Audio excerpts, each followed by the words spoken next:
Bom, pessoal, vamos aí mais uma aula de projeto de produto 1. Nós vamos ver hoje a parte de projeto conceitual, é a aula de número 3. Nós vamos usar como referência bibliográfica o livro de introdução ao projeto de produtos do Idomar Carpes Jr. Ok? Então, todas as referências dessa aula são desse livro aqui. Então, eu recomendo que vocês comprem esse livro, que é um livro muito interessante para esse tipo de conteúdo. Então, projeto conceitual. Bom, se a gente dividir as fases de projeto para fabricação, conceituação e produção de um produto, a gente pode dividir da seguinte forma, né? O projeto informacional, conceitual, preliminar e o detalhado, em 4 etapas. Tá? Após a fase, tá, do projeto informacional, que seria o primeiro, a gente inicia a fase do projeto conceitual. Tá? Dentro da fase de projeto conceitual, entraria, então, a lista de especificações do produto. Existem 2 formas para se desenvolver os conceitos de produto. Tá? Primeiro seria um método que a gente chama de método A, ou método da síntese de funções. Então, o que consiste esse método? Né? Então, ele consiste em identificar os problemas essenciais, estabelecer a estrutura de funções, buscar por princípios de soluções alternativos, combinar e escolher entre alternativas de solução, avaliar de acordo com critérios técnicos e econômicos. Então, essa forma é utilizada por autores como esses 2 autores aqui, ó, tá? E é preferida por projetistas alemães. Okay? Já o método B, tá, que utiliza uma das formas para desenvolvimento de conceito do produto, né, o método B, consiste em identificar os problemas essenciais, dividir o problema em partes ou subsistemas, buscar por soluções alternativas e selecioná-las, usando critérios técnicos e econômicos. Esse é o método B. O método A, que é de síntese de funções, né? Como que a gente faria para descrever essas funções? Então, a descrição ela pode ser feita por meio de uma função global, tá? Que utiliza, no caso, um verbo no infinitivo mais um substantivo. Tá? Esse substantivo pode ser simples ou composto. Então, o verbo no infinitivo, por exemplo, acumular. E o substantivo, água. Só que se ele for composto, pode ser água potável. Outro exemplo, verbo no infinitivo, unir. Partes, substantivo. Verbo no infinitivo, transmitir. Substantivo, energia mecânica. Então, isso aqui é um método que sintetiza, resume as funções que um produto vai realizar. Ok? Então, esse é o método A. Uma função, né, que vai indicar um objeto, que pode ser material, pode ser na forma de energia, ou mesmo informação, ele sofre uma transformação do estado inicial para o final, né? Então, no nosso exemplo aqui, pessoal, para descrever uma função do objeto, então, nosso produto, né, o material. Acumular água potável. Unir partes é de informação e energia, né, transmitir energia mecânica é um produto na forma energética aí. Qual que é o primeiro passo para estabelecer o método da síntese de funções? Tá? Então, você precisa primeiro determinar a função global ou principal do produto. É ela que vai descrever o objetivo do produto, a tarefa que ela executa e justifica a sua existência. Então, como ela pode ser determinada? Você pode, por exemplo, fazer uma pergunta. A pergunta, por exemplo, seria: o que faz o produto? A resposta, né, ela deve resumir tudo que o produto faz e que justifica a sua existência. Então, um exemplo. Então, a função de uma máquina de lavar roupa, tá? Então, é lavar a roupa suja. E sua função principal ou global será lavar roupa suja. Então, qual a função da máquina de lavar roupa? É lavar roupa suja. Então, essa é a nossa função global, certo? Passo 2, tá? A gente vai dividir o produto em partes. Então, eu vou utilizar a síntese das funções, né? Na qual a gente divide a função principal, ou a gente pode chamar de global, como a gente chamou até agora, né? A gente divide ela em subfunções. Isso até ela atingir níveis mais baixos, tá? Ó. Então aqui são os níveis mais baixos. Se eu chegar nesse nível, não tenho mais como dividir isso, tá? E como a gente faz para dividir a função global do produto? Então, a gente pode, por exemplo, criar novas perguntas, tá? Então, como eu faço para lavar roupa suja? Então, aqui no caso, lavar roupa suja era a função global. Então, a função global é essa aqui. Aí eu quero dividir ela em funções, subfunções, né? Então, para fazer isso, eu posso fazer a seguinte pergunta: como lavar roupa suja? E aí eu tenho novas subfunções aqui. E eu vou montando, então, um esquema que vai me ajudar a criar o meu produto. Então, como lavar roupa suja? Né? As possíveis respostas para essas perguntas são: então, eu preciso adicionar água, preciso adicionar sabão. Então, essas são as duas subfunções que eu encontrei. Aí, se eu quiser subdividir isso ainda, ó, depois que eu adicionar água, o que eu vou fazer? Eu vou bater a roupa. Depois que eu adicionar sabão, o que eu vou fazer?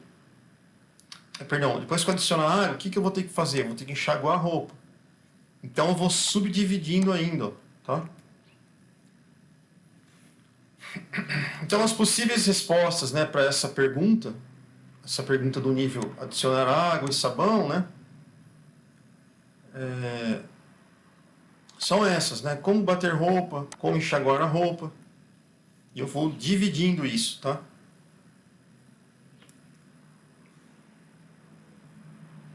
No final, eu vou ter uma estrutura funcional de uma máquina de lavar roupa com as funções do meu produto. Então, como que vai ser o meu produto? Eu criei um produto que vai ser, que ele vai fazer o seguinte, tá? Lavar roupa suja. Então, essa é a função global. Daí eu vou ter subfunções, tá? Para executar essa função global, eu vou ter que passar por essas subfunções aqui, ó. Tá? E essas subfunções vão ter outros itens inferiores aqui para que ela seja executada. No final das contas, o meu produto vai fazer tudo isso aqui. Então, na hora de conceituar o meu produto, criar meu produto, projetar, fazer as dimensões, eu vou ter que considerar isso daqui, ó. Tudo isso daqui, tá? Então, essa é uma estrutura funcional muito útil na criação de novos produtos, tá? Bom, o método B agora, tá? Que é a estruturação do produto em parâmetros. Então o primeiro passo é definir a finalidade do produto. Então, determinar o que ele faz, para que ele serve, qual a necessidade que ele vai satisfazer. Esse tipo de perguntas a gente vai definir, né, na fase do projeto informacional durante a descrição do produto. Então, segundo, dividir o produto em parâmetros, né? Então, por exemplo, fracionar o produto em blocos ou subsistemas. Então, aqui eu tenho o carro, né? Por exemplo, o carro. Eu fracionei ele em motor, que é o sistema motor, a parte de suspensão, a parte de freios, a parte estrutural. Eu fracionei ele, tá? Identifiquei os seus subsistemas. Então, esses são os dois itens que a gente precisava, tá? Dividir o produto em parâmetros. E aí, para a gente buscar alternativas de solução, tá? Muitas vezes a gente precisa de uma matriz morfológica, certo? Então, vamos dar um exemplo aqui, né? Nesse quadro 3.1, busca de soluções alternativas para um pequeno barco. Então, parâmetros. Então, vamos supor que eu criei um barco, eu quero criar 2 barcos, tá? Então, por exemplo, o barco número 1 vai ter propulsão. O barco número 2, eu vou ter aqui o casco dele, para me preocupar, né? Alternativa número 1 do barco, tá? Então, considerando os parâmetros de propulsão e de casco, para a alternativa número 1, eu vou ter um barco a vapor e um casco de tipo duplo, né? De catamarã. Já a alternativa número 2, alternativa número 1, na alternativa número 2 eu vou ter um barco movido a energia eólica e um casco simples. Na alternativa número 3 eu vou ter um barco movido a motor a diesel, tipo canadense, o casco. E na alternativa número 4 o motor vai ser a gasolina e o casco tipo inflável, tá? Então, eu tenho essa matriz morfológica que mostra os parâmetros do produto ou subfunções que ele deseja buscar alternativas de solução ou princípios físicos aplicáveis, ok? Então, para buscar alternativas de solução, é preciso utilizar a matriz morfológica. Então, na alternativa número 1, por exemplo, eu tenho meu jato de água. Na alternativa número 2, entrada de água por imersão do compartimento, como vocês estão vendo aqui. E a alternativa 3, enchimento com uso de baldes. Certo? Então, isso aqui seria o uso de alternativas. E aí, nessa etapa, você vai ter o seguinte, a avaliação dessas alternativas encontradas na etapa anterior. E aí, eu vou determinar as mais adequadas. Então, vamos usar os critérios abaixo para avaliar as alternativas. Então, eu tenho aqui, por exemplo, do barco que eu tinha, né, dos 4 tipos de propulsão, vapor, eólica, tal, motor a diesel e gasolina, eu quero avaliar, por exemplo, a economia, a segurança, fabricabilidade, etc. Então, o que eu vou fazer? Vou construir uma tabela de avaliação desses parâmetros aqui. Então, na questão, se eu pegar, por exemplo, a segurança, eu vou colocar a segurança aqui. E eu vou criar notas para isso, tá? Então, para o meu barco a vapor, a questão de segurança para mim, por exemplo, se meu item de segurança valesse de 0 até 10, segurança para mim, barco a vapor tem segurança 3, então nível 3. Para o item economia, para o barco a vapor, a economia é mais importante para mim do que a segurança, então eu dou nota 5. Confiabilidade, ela é mais importante para mim do que economia, então eu dou nota 7. Tá? No total, eu somo aqui esses itens para o barco a vapor. Então, eu avaliei que o meu projeto do barco a vapor, considerando esses itens aqui ou requisitos, eles valem 15 pontos. Já se eu avaliar outros produtos com os mesmos requisitos, tá? Eu vejo aqui que no total, ó, o que venceu para mim seria melhor, né? Que o motor a diesel para mim é mais adequado, tá? Porque ele avaliou todos esses requisitos que eu considerei. Nós já consideramos também as alternativas aqui da matriz morfológica. E aí eu tiro o produto que eu vou trabalhar, tá? Considerando esses requisitos aí que eu tive, ok?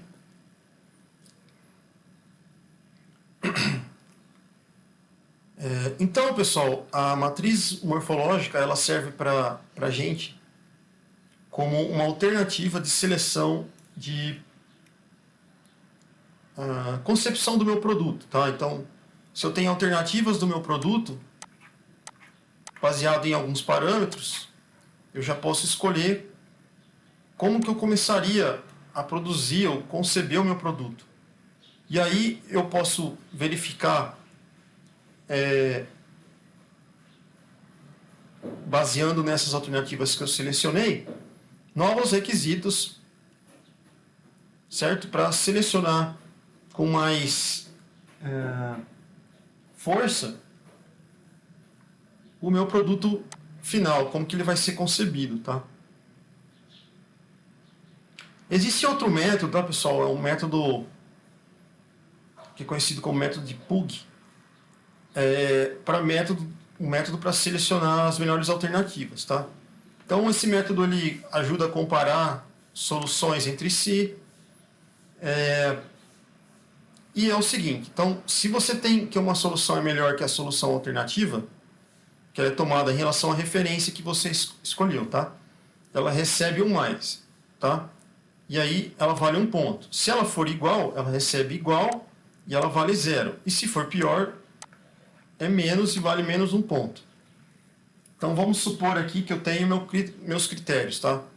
Para aquele meu produto, um produto X aí, eu tenho esses critérios que eu estou avaliando. Então esse produto tem que ter segurança, confiabilidade, economia, esses três itens. Aí eu tenho aqui, ó, as soluções alternativas, né? Eu tenho a solução 1, 2 e a solução 4. Qual que é a minha referência da solução alternativa? É a 3, tá? É a 3. Então a solução 1, no quesito segurança, ela é melhor. Então se ela é melhor, tá? Em relação à alternativa 3, que é a minha referência, eu vou pôr mais aqui. Em relação à confiabilidade, ela é pior. Então eu vou botar menos aqui. E a economia, ela é pior também. No final das contas, eu vou somar isso aqui, né? Ó.